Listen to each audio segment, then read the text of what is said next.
Good afternoon. In this video, we're going to go over this past week's trades in the weekly recap.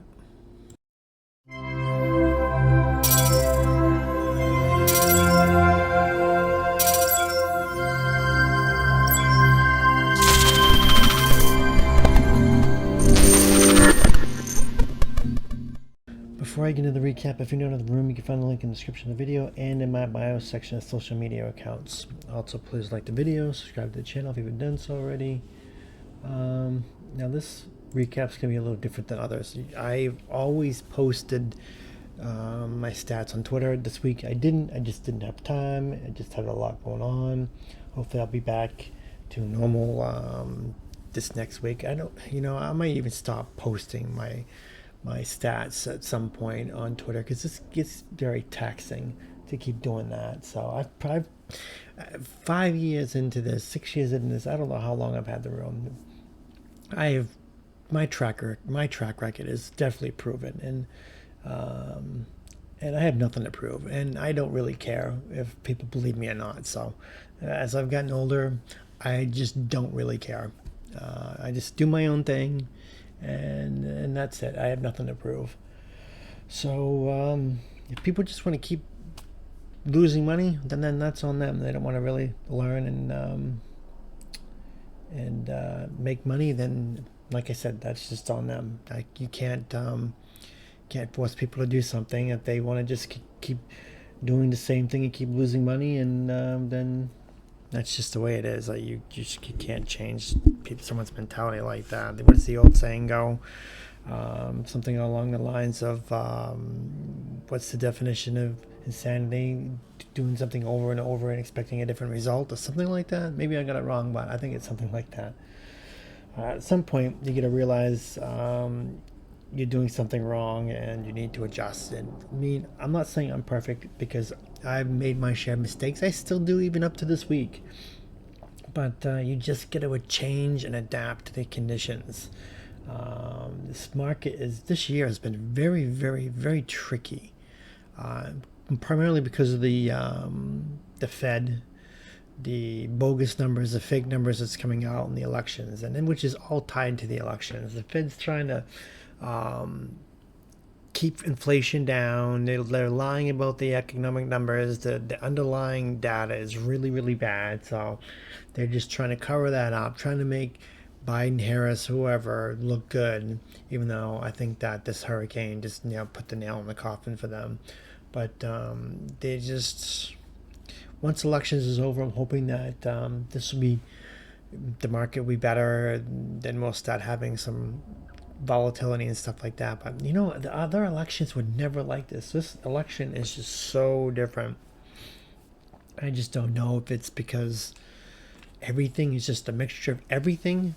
I mean, little of this, little of that, inflation, the Fed, high rates, lying numbers, elections. I mean, there's just like a recipe of disaster, literally a recipe. I mean, you get all the ingredients that are just going to come together, and I think that all this stuff that's been propped up and lied about, if Trump wins the election, assuming if he does, that they're going to dump everything on him and blame him for everything, even though everybody knows it's Harris and Biden's fault. But they're going to find a way to dump their load onto Trump and blame him for everything. So expect that to happen if he does win. But with that said, yeah, I didn't post it on Twitter. I already went over that.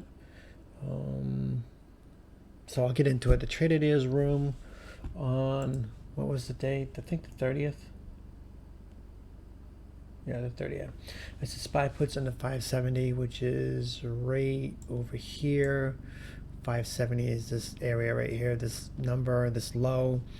First 2 minute candle was green, so I won't be able to tell you what the options went to, because that's why I usually post them online, so that way we know how far they went after the alert. And I just don't have that number, so we're gonna just skip that and just go for where we got in. So I waited Mondays. I've been waiting the first 30 minutes out, and sometimes that's been working against me too. The Mondays are the worst. The first day of the week, especially if it's a long weekend and we have Monday off, or Friday off. And the longer the weekend, it just their first trading day of the week is really, really bad for being very trappy. So first 10-minute candle was green. I wasn't interested in calls. Good thing it didn't make new high day anyways. But I took puts right here, I think. Yeah, I took 57.10 puts at 7:10 at 10 o'clock, which is right here.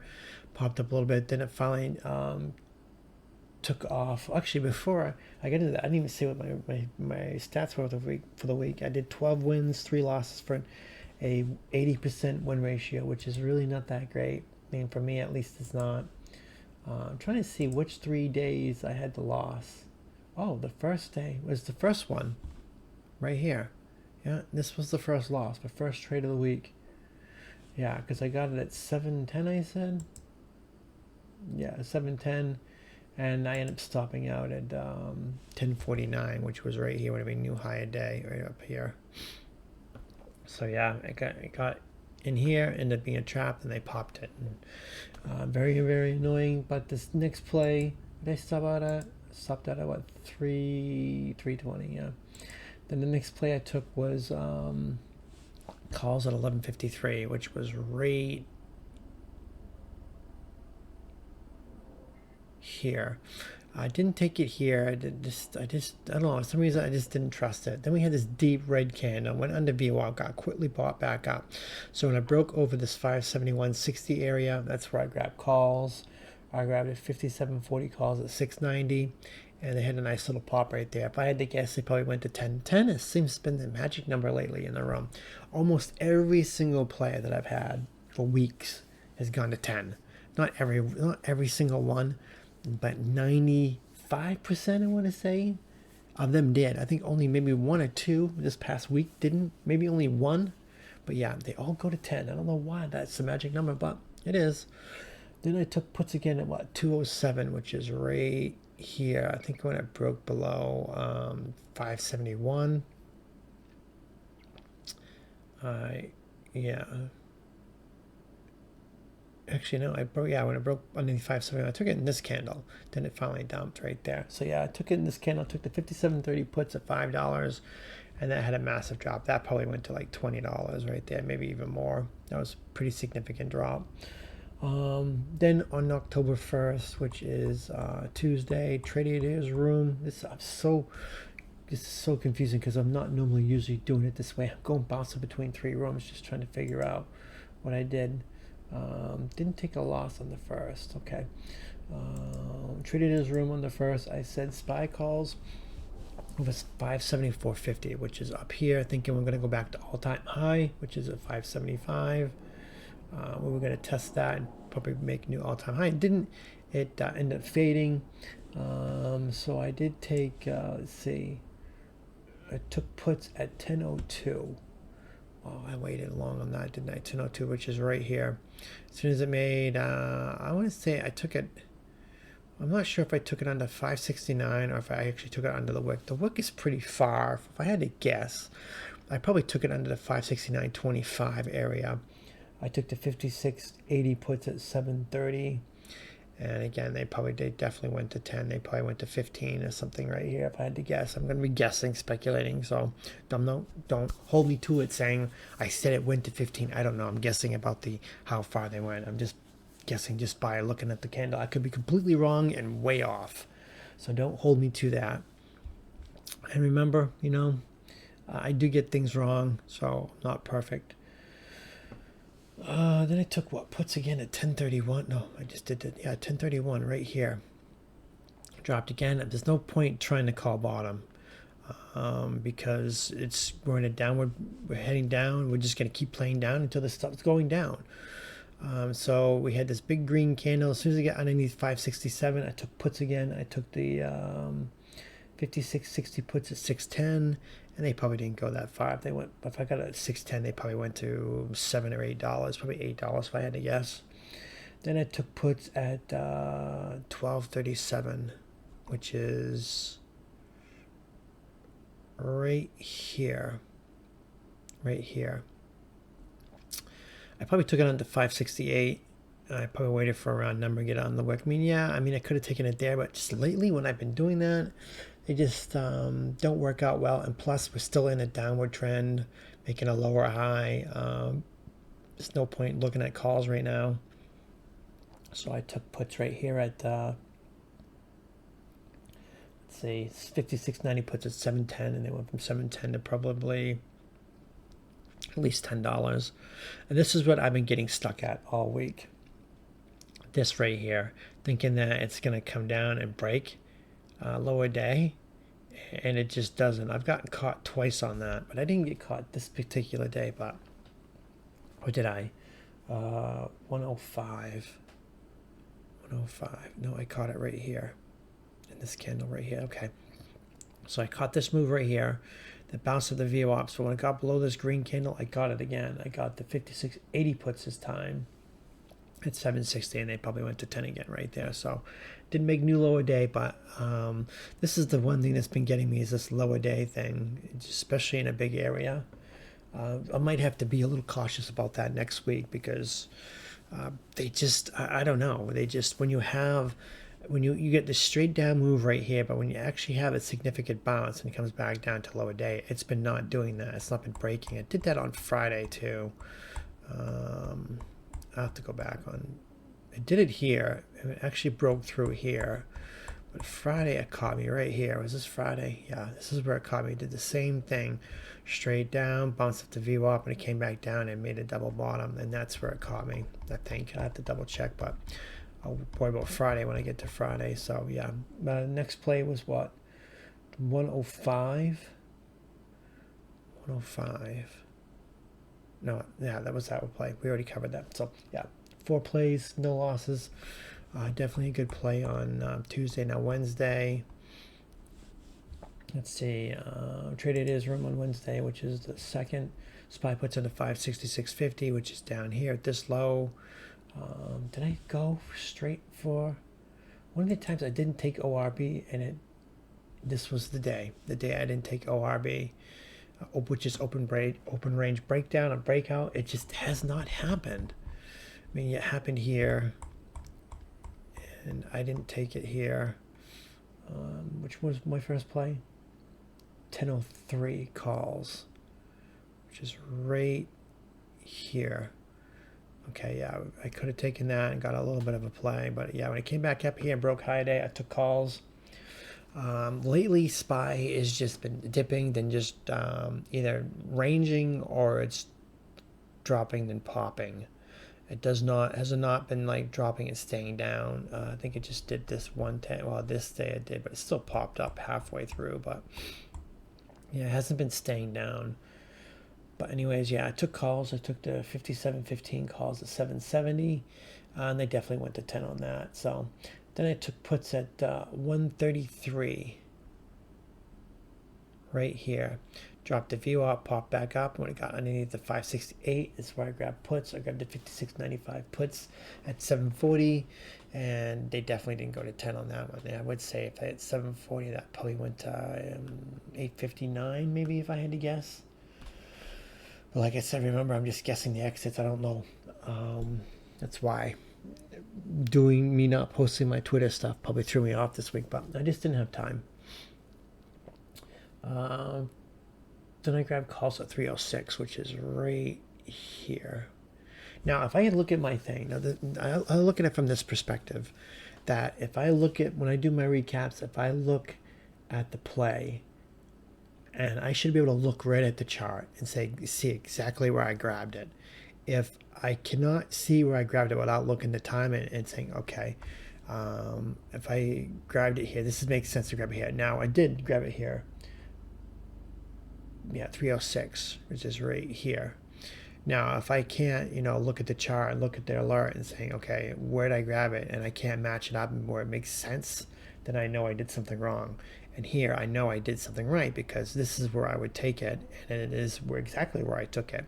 And if I start seeing stuff where I'm like, okay, I don't know why I took it there, then that's when you know that you've done something wrong. I kind of do that. I know it sounds kind of lame, but I do the recaps. I should be able to pick out on the chart exactly where I played it and be right most of the time.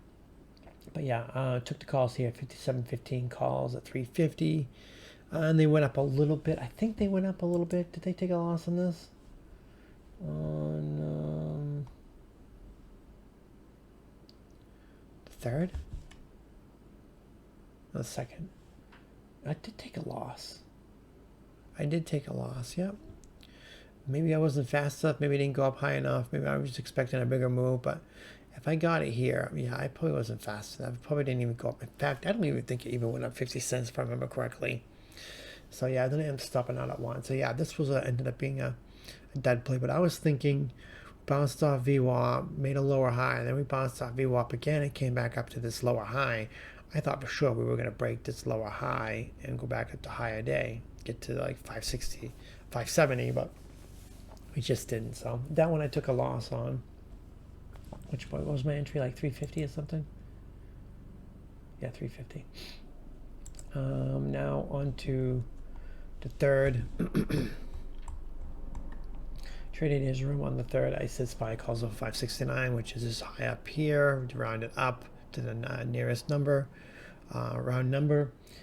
My first play was, let's see,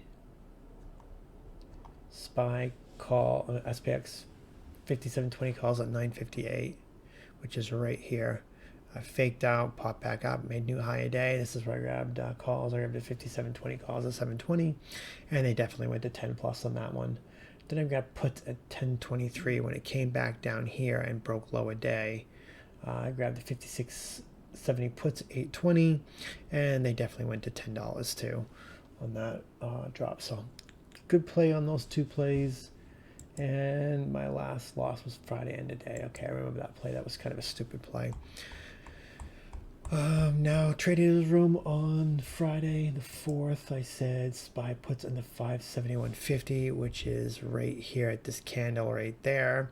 And we're still raging up. There's really nothing really to grab onto as far as low, and I wasn't going to chase high because usually when you have these monster ramp ups, especially like pre-market from like economic news like this, we usually fade.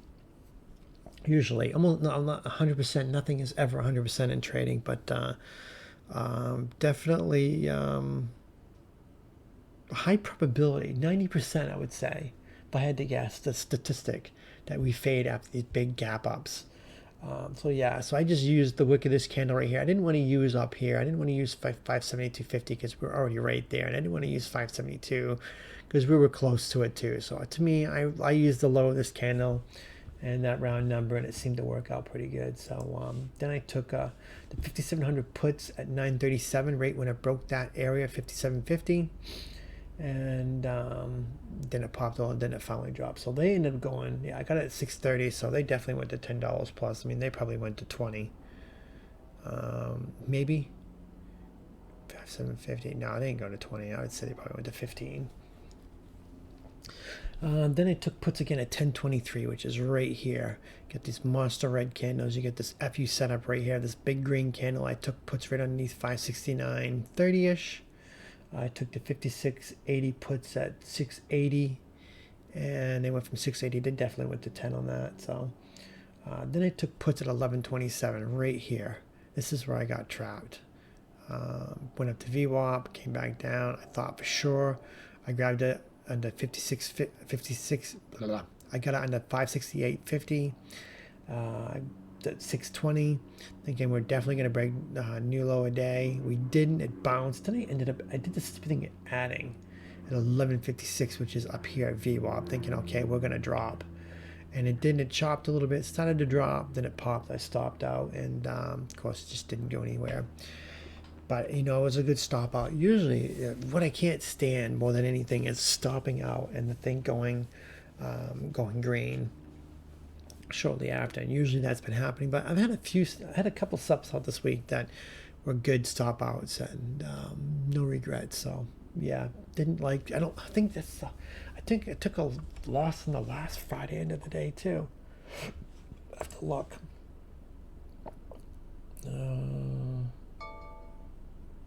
No, I did not. The Friday before, Friday the 20th, I did too. I don't know why. Friday end of the day has just been getting me lately. Mondays and Fridays end of the day has been my like Achilles heels. Gotta watch for those double bottoms. Usually, when SPY starts getting some volatility, that they break the new lower days. There's so much going on in the world that there's just this. There's no reason of this. Iran attacking Israel, Israel retaliating, and oil popping, the election crap that's going on, the hurricane, the supply issues at the ports. I mean, the SPY should not be in this $5 range. It should be much lower. VIX should be at 30 plus, which is, where is VIX now? I know I'm rambling a little bit, but you can just kind of paint a picture. You see, yeah, it went up to 20. I mean, look at this. VIX should have been 30 between the ports and the Middle East conflict, but SPY doesn't care. The Fed's just propping it up with good news for everybody. It's like Oprah. I mean, everyone gets good news, so SPY can go up, and that's gonna backfire, because that happened one other time back in COVID, and we had the COVID crash, and something bad is coming, whether it's in a month or a few months after elections or after the inauguration. Something bad's gonna end up happening in the next few months. We're gonna probably end up seeing a deep red market for a while. But we can speculate all we want. It's kind of hard to predict that right now. But with all the things that's happening, who knows what's going to happen? We'll just hopefully we'll have some good trades and some volatility. God, this has been so choppy lately. So much. This year has been such a nuisance with traps and fake outs, and just the market's been so tricky. I mean, I've traded some low volatility times back when Obama was in, and VIX was always getting crushed under 10, and SPY having a range of 50 cents to $1. You get accustomed to that, but you're not having candles like this. I mean, you're getting small little candles that slow grinds up. So we get range back when Obama was president. So you get small, tiny candles that are probably like 10-15 cents a piece for a 10-minute candle. You're not having monster candles, so you just get used to the times. And to me, this is just stuff like this, where you just get these massive drops out of nowhere, and then it just grinds back up. Then you get a massive drop out of nowhere. I mean, like this, drops, grinds up, slams, gets puts, traps puts, then it gets bought up and grinds up. And this stuff is hard to trade, so I'm not gonna lie. I mean, it's very, very tricky to trade. And so yeah, done a lot of rambling in this video, so I hope this has helped with the recap. I know it was completely different than what you usually have, but just trying to keep it real. And hopefully next week I'll get back on posting things on Twitter, and next week will be better. So that's it for the recap, and thanks for watching.